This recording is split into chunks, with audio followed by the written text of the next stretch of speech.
Do you replay conversations that ended hours ago? Do you lie awake at night running scenarios that will never happen? Does your mind keep solving problems that don't need solving and creating new ones in the process? If that's you, you're not broken. You're not weak.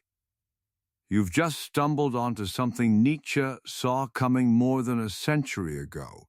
Nietzsche had a name for what overthinking does to the human mind, and the answer is darker and more freeing than you expect. Stay until the end. The final lesson will change how you use your own head. Overthinking isn't a thinking problem. It's a power problem. Your mind is not trying to find answers. It is trying to feel in control. And the more you think, the less control you actually have. Nietzsche called it the will to power the fundamental drive in every human being to expand, to assert, to overcome. When life feels uncertain, when outcomes feel beyond your reach, the mind hijacks this drive and turns it inward. It can't control the world, so it tries to control every possible version of the world inside your head. This is not intelligence. This is the will to power turned against itself. Here is how it works. Something happens, a conversation, a decision, a silence, where someone should have spoken. Your brain flags it as a threat. Instead of resolving the threat, it begins to simulate. It runs version A, then version B, then a version where you said something different, then a version where they did. Each simulation feels like progress. None of it is. The brain mistakes the activity of thinking for the act of solving. You get exhausted. The problem remains exactly where it started. Nietzsche introduced the concept of resentment, a slow, festering resentment that grows in people who feel powerless. Overthinkers live here without realizing it. Every replay of a past conversation is a small act of resentment. You are returning to a moment where you felt powerless and rehearsing how you could have won. The mind keeps the wound open because closing it means accepting that you could not control what happened. And that feels like defeat. Chronic overthinking physically rewires you. The prefrontal cortex, the part responsible for decision-making and rational thought, begins to shrink under prolonged stress. The amygdala, which governs fear and threat response, grows more dominant.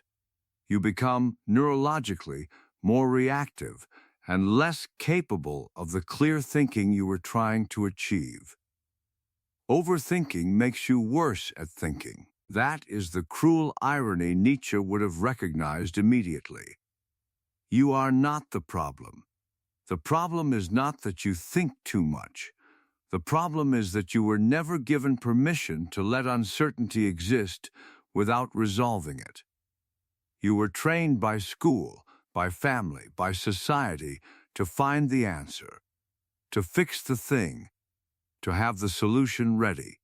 No one told you that some things are not problems. They are simply life, and life does not require your approval before it moves forward. You did not fail to think clearly. You were handed a tool, the human mind, and never taught what it was actually for. So should you stop thinking? No, think differently. Nietzsche's answer was not silence, it was active engagement with reality as it is, not as you fear it might become. He called this the amor fati, the love of fate, not passive acceptance, not resignation, a fierce, deliberate embrace of what is actually in front of you, right now, in this moment. The overthinker lives in the possible.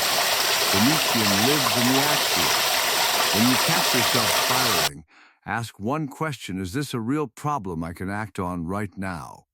Or is this my will to power running in circles? If you can act, act. If you cannot, release it. Not because it doesn't matter, because thinking about it further costs you more than the problem ever will. 1. Name the loop. When you catch yourself replaying, say out loud, "This is a simulation. This is not the problem. This is my brain avoiding discomfort." Naming it breaks the trance. 2. Set a thinking window. Give yourself 10 minutes to think about the thing. When the time is up, close it. The brain respects boundaries you enforce with consistency. 3. Replace simulation with action. Every time you catch yourself rehearsing a future conversation, write one real sentence you could actually send. Action ends the loop. 4. Practice comfortable incompletion. Leave one small thing unresolved each day, a task, a question, a minor decision. Train the brain to tolerate the open loop without collapsing into anxiety. 5.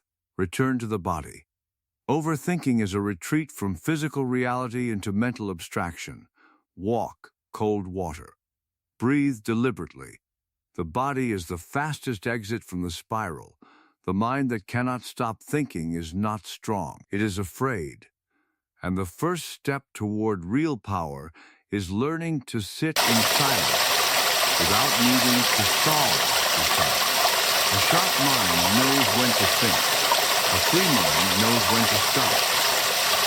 Overthinking is not intelligence, it is fear, wearing the costume of reason. This video found you for a reason. You know what it feels like to be trapped inside your own head. You've paid the price in sleep, in energy, in moments you miss, because your mind was somewhere else in time. That ends here. Thinking isn't solving. Replaying isn't learning. A mind at war with itself cannot lead you anywhere worth going. If this reached something in you, subscribe. This channel is built on the psychology of Friedrich Nietzsche, the hidden mechanics of the human mind, deep personal development, and the philosophical tools that give you real power over your own life. More is coming. Don't miss it.